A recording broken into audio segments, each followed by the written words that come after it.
Well, General, welcome. Thank you, Bob. It's great to be a cleanup hitter with you after a great lineup today. And it's wonderful to know that we are all that stands between this great audience and cocktails.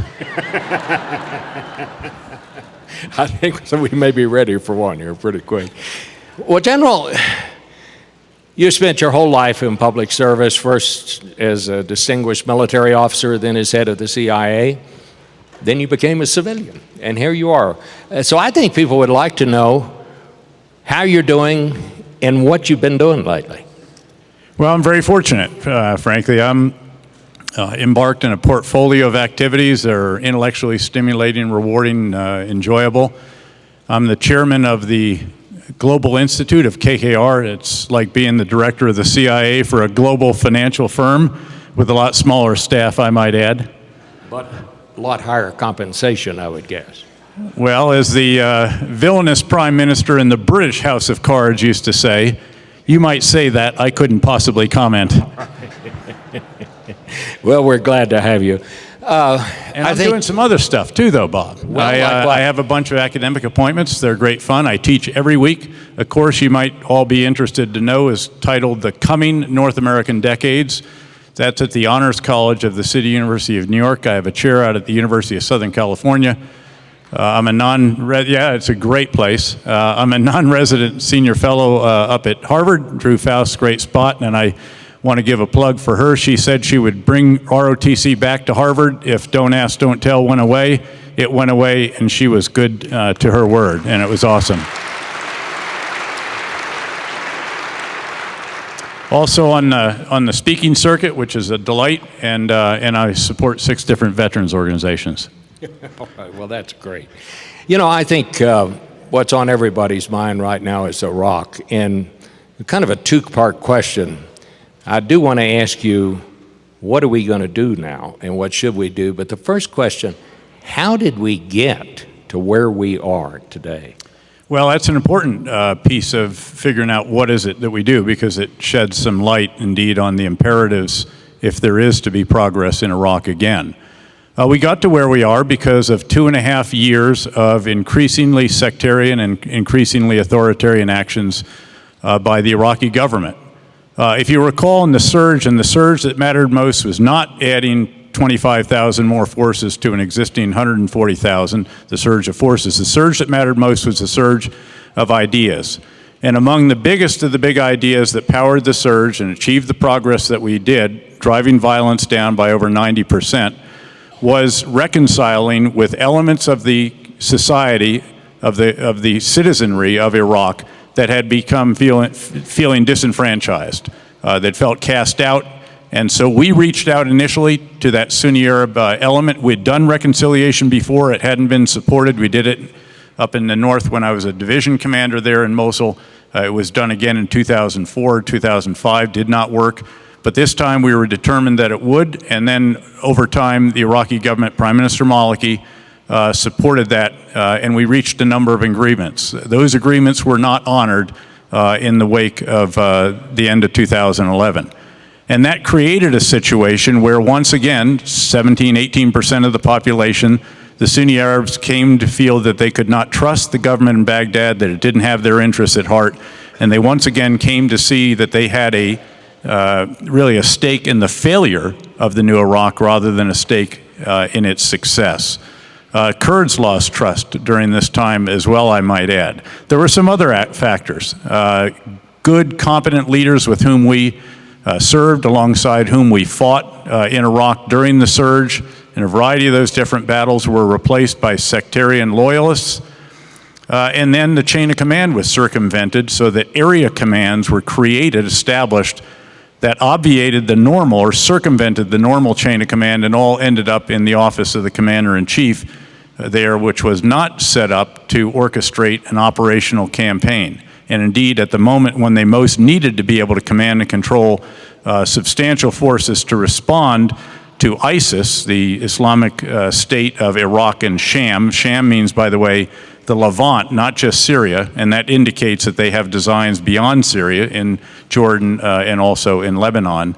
And when they came at as an army, really, this is not a terrorist group. This is a well-equipped force not huge, but substantial, the Iraqi security forces folded. And that was tragic to see, just as it has been tragic to see the terrible violence that has escalated in that 2.5-year period as key Sunni Arab politicians have been targeted, the vice president, the minister of finance, a parliamentarian from Anbar province, and the demonstrations in the wake of those actions have been put down very brutally and violently. And that's how we got to where we are. And of course, you also have, the Syrian civil war then washes back. Initially, al-Qaeda in Iraq came back, in a sense, in Syria, got resourced, self-resourced a lot of it. They owned some very lucrative areas of eastern Syria, got equipment, and then came back into Iraq to conduct this campaign we've seen. Well, did we see this coming, or did this just sort of all of a sudden, here they are? No, I think people who have watched this closely, and I've been one of them, have seen this coming. There have been camps that were established out just across the border in Syria. You could see the designs, you could hear what they said, you could see the increasing terrorist violence, not this kind of conventional operation that you saw sweeping into Nineveh province. You saw them take over the city of Fallujah once again, try to encircle Ramadi, and carried out a campaign for about 6 months of assassinations, targeted assassinations against security force leaders and members up in Mosul and Nineveh province. So this was something you could see coming. What I think did surprise people a bit, even though we knew about the circumvention, the chain of command, and the replacement of commanders, was how those commanders acted. Some of them literally got on helicopters and flew out before the battle, which obviously is a breaking of that all-important trust between leader and led. And when that breaks down, the morale of a unit is shot and it's not going to fight. Well, if you and others saw it coming, were we doing anything? I mean, obviously the United States does not have forces there anymore, but were we trying to bring pressure on anybody? Was there any more concerted effort? Did they realize how serious this really was?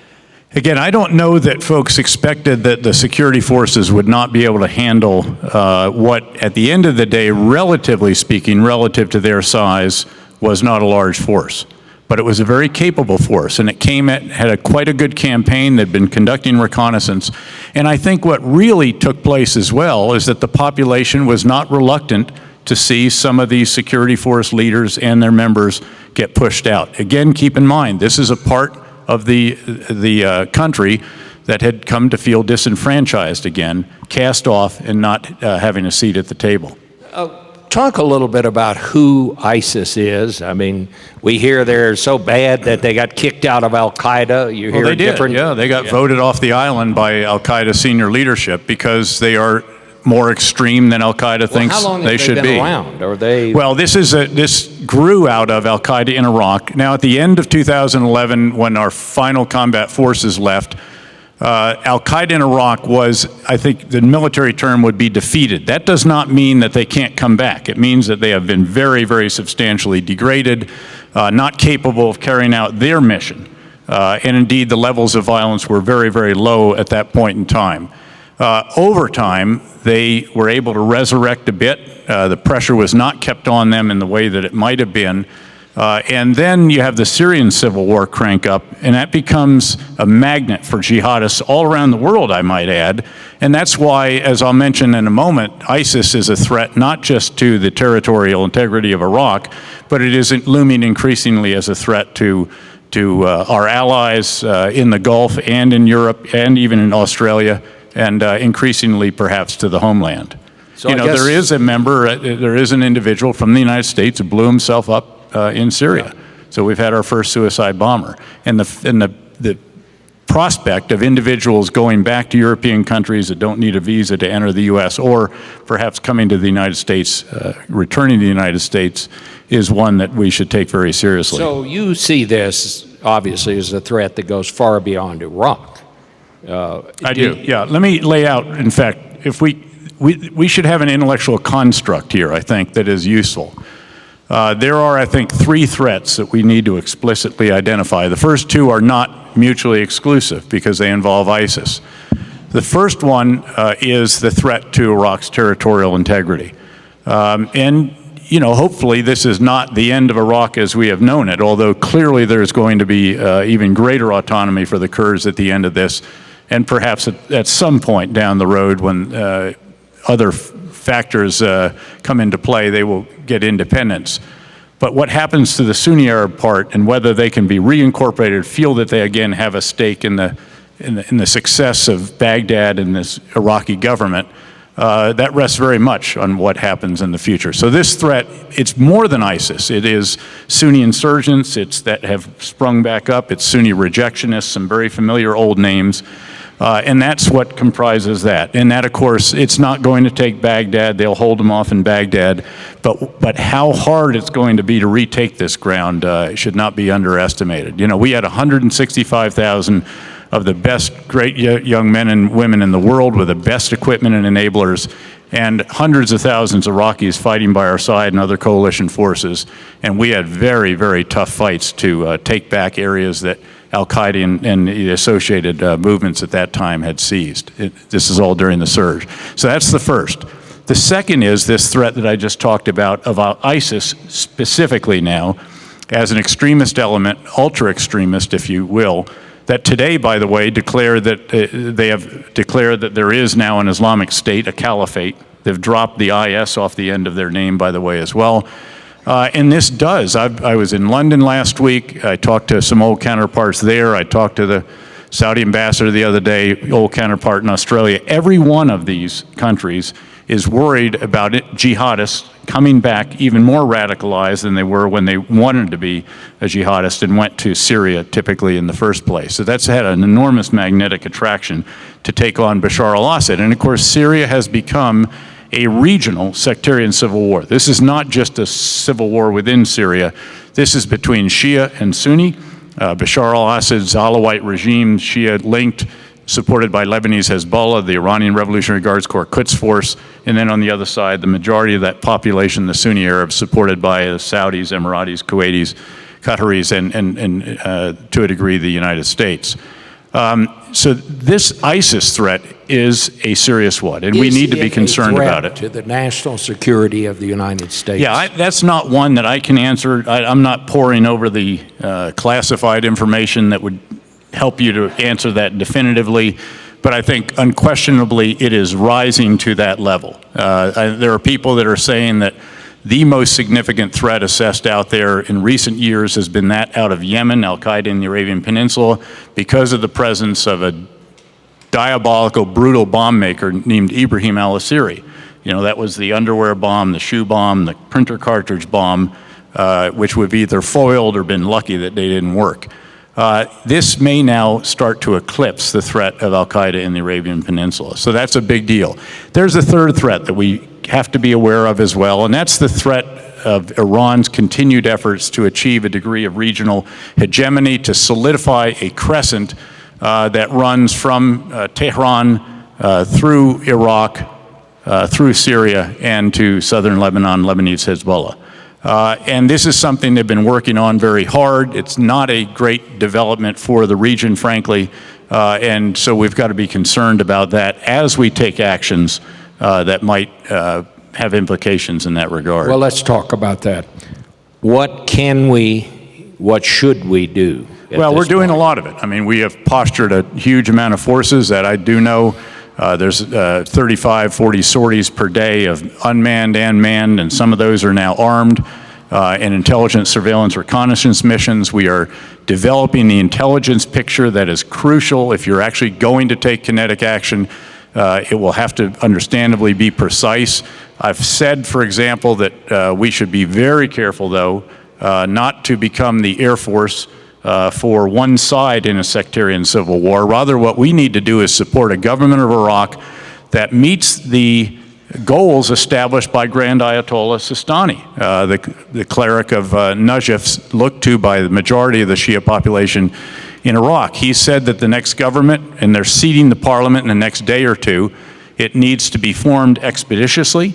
Can't have the drugged out situation of last time, 9 months. That it needs to be an inclusive government, i.e. one that can be trusted by Sunni and Kurd as well as Shia, and that this is a that government. realistic, though, yes, General?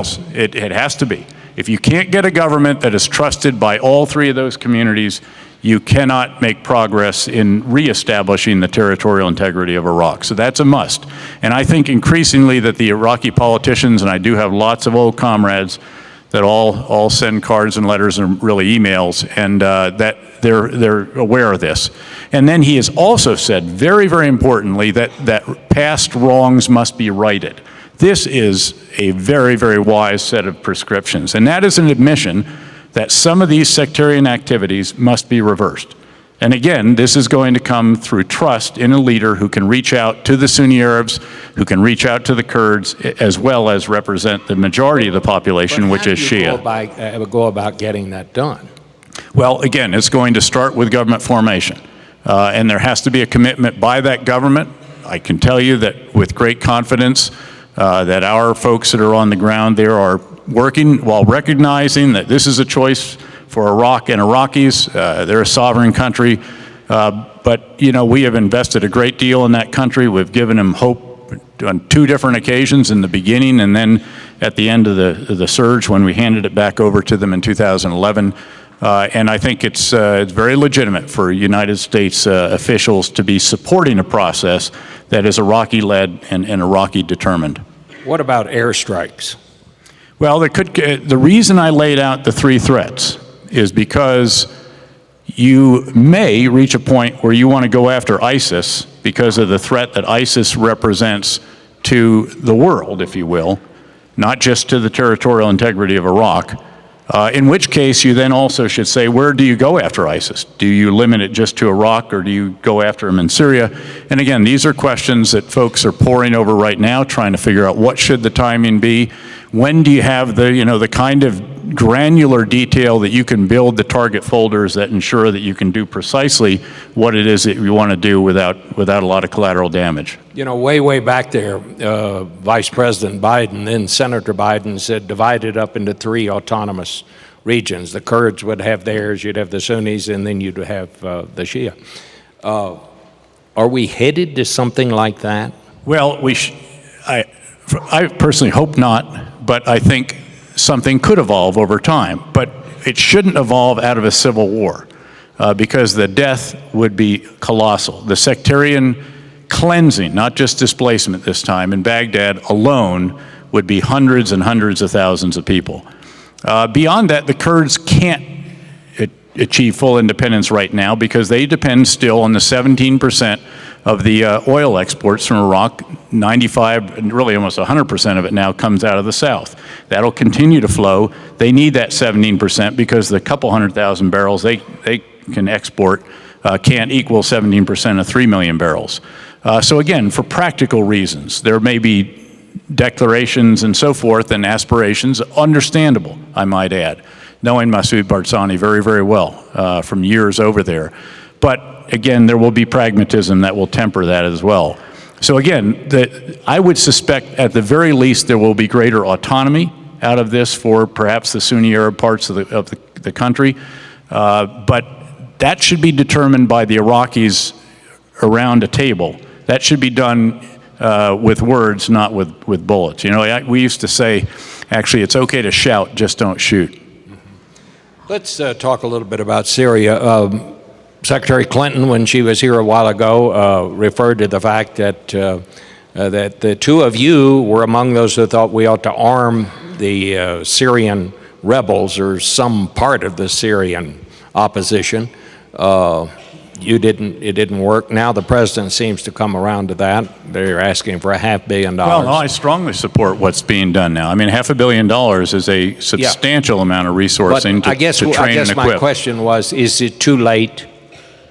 Well, I don't think it's too late to help the moderates. And again, by the way, helping the moderates also then will counter some of what ISIS and there's yet another al-Qaeda affiliate, Jabhat al-Nusra, has been able to achieve in Syria as well. At the very least, if you want to change the dynamics on that battlefield to get to the point that you might actually get people to a negotiating table, you're going to have to do something because the dynamics right now are a series of still incremental tactical gains by Bashar al-Assad, supported by 2 groups that we have designated as terrorists, Lebanese Hezbollah and the Quds identify Force. you know, I mean, this has nothing to do with it, but I kind of remember back, you know, in Iran-Contra when they were looking for moderate Iranians, and it turned out there weren't any. No, I think we've met with individuals. Can we identify which moderates we want to help? I mean, are they easily identified, and can we trust the people that we give the weapons to? Within reason, you know, don't trust, verify, and all the rest of that. I mean, look, this is welcome to the National Football League, Bob, and you know, it's a tough league, and there's no guarantees anywhere of anything, but you can make reasonable assessments, and you can execute policies on the basis of those reasonable assessments. I mean, that's what we pay some of the most talented people in the intelligence business to do, and they're exceedingly good at it. Well, just nobody can predict the future, obviously, but give me your thoughts of what you see happening in the days to come now. I mean, what would you like to see, and what realistically do you expect to see? Well, I very much hope that the political leaders of Iraq have been listening intently to Grand Ayatollah Sistani. They do, by the way. Virtually all of them have gone to meet him. And that they act on his prescription of forming a government rapidly, one that is inclusive and one that rights past wrongs. And that's what needs to happen. If that can happen, I mean, we ought to throw our whole weight behind that. If it can't, then that presents some problems for us. Separate from that, we've got to continue the determinations of when is the appropriate time, or when and if is the appropriate time to carry out strikes against ISIS, recognizing there can be some repercussions from that as well. So this is a very, very, you know, this is one of, you know, fits Hillary Clinton's book title of hard choices. There's nothing easy here. But I think folks have postured. We are doing more for the Iraqi security forces. Of course, they'd like to see us deliver F-16s tomorrow. It's not quite so simple.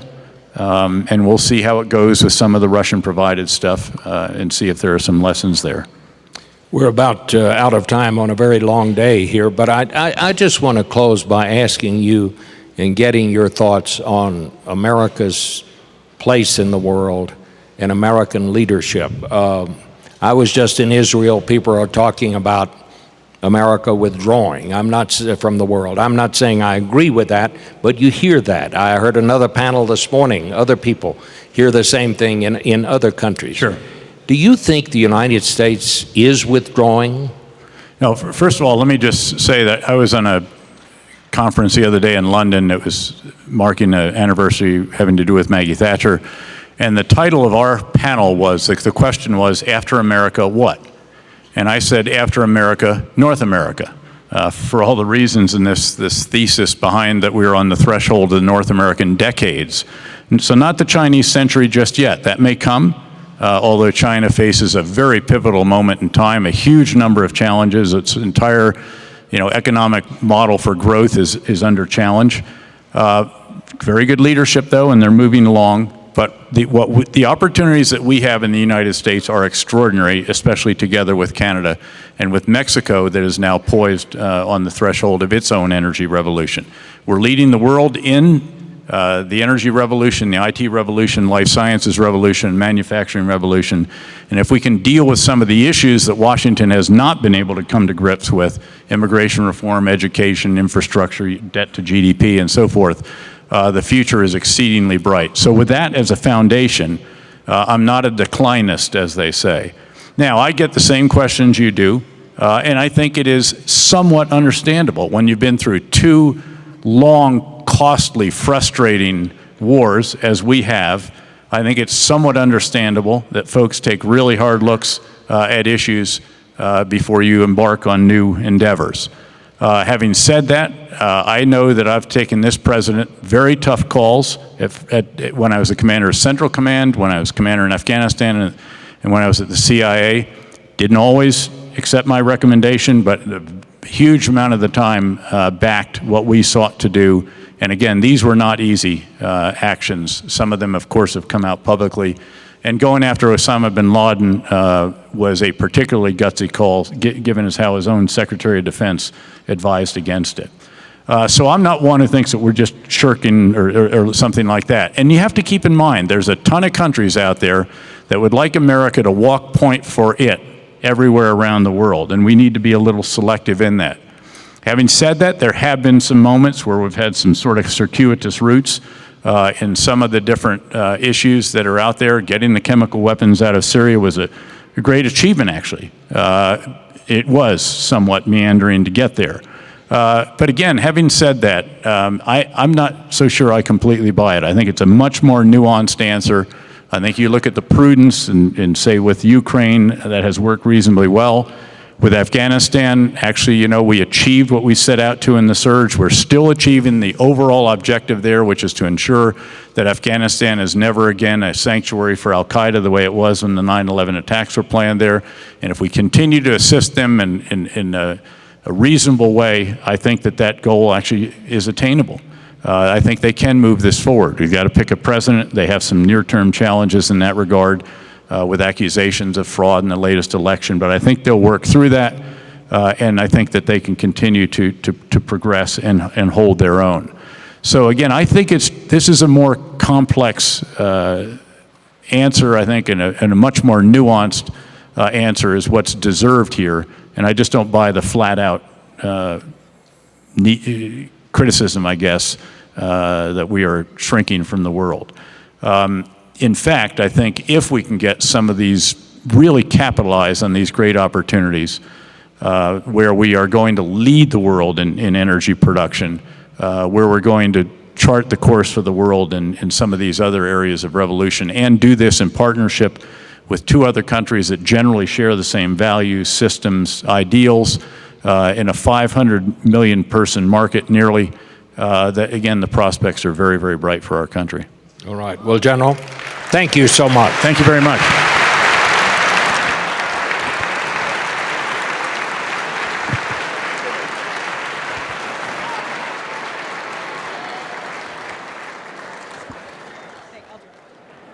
Okay.